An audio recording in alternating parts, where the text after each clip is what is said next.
بنابراین اگر کسی که زبانش نگاه دارد این آدم آدمی موفق است.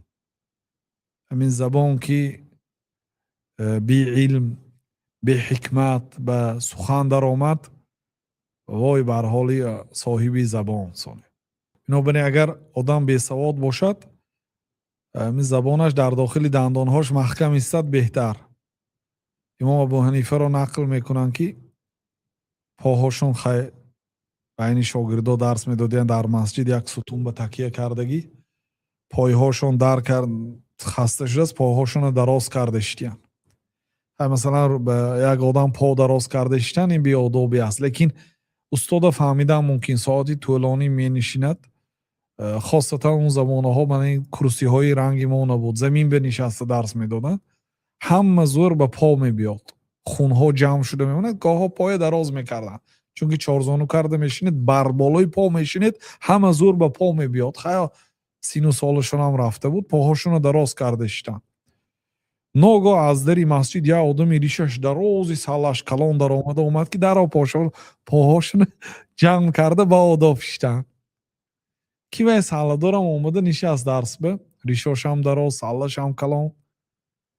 امام ابو حنیفه معمو هیبتی بیرونیش ترسیده پاهاشون جمع کرده نشست. بعد نماز عصر مسئله هاشو میگفتن وقتی گفتن که عصر همون وقت قضا میشد که آفتاب شیند آفتاب که غروب کرد عصر قضا میشد گفتن.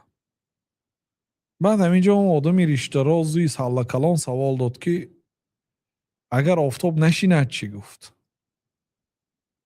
بعد امام ابو حنیفه گفتن که اکنون وقتی آن فرا رسید که گشته پایه های خودم را دراز کنم. همین یک دهن گپ آدم که بودگیش معین میکند ده. من باری در یک مجلس نشسته بودم خیلی ناماشون نمیگم وظیفه هاشون نگم معلوم میشه بسیار آدمی بلند نو وظیفه و تعیین شده آمدگی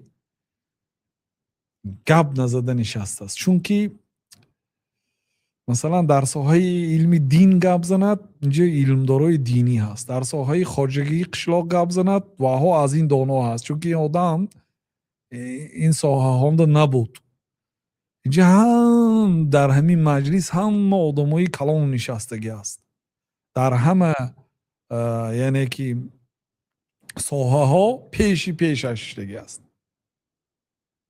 همین آدم سبحان الله تا آخری همین مجلسه نباشد از همه وظیفه کلان در همین آدم بود نه وظیفه گرفته اومده همه این جنگه و کلان تا آخری مجلسه خاموش نشست.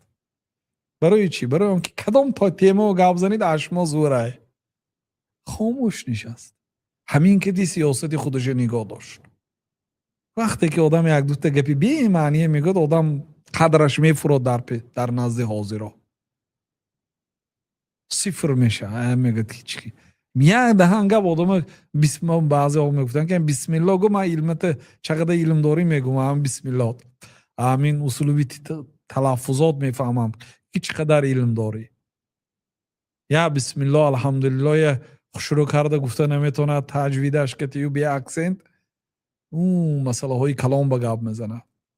برای همین زبان نگاه داشتن این بسیار مهارتی بزرگ است.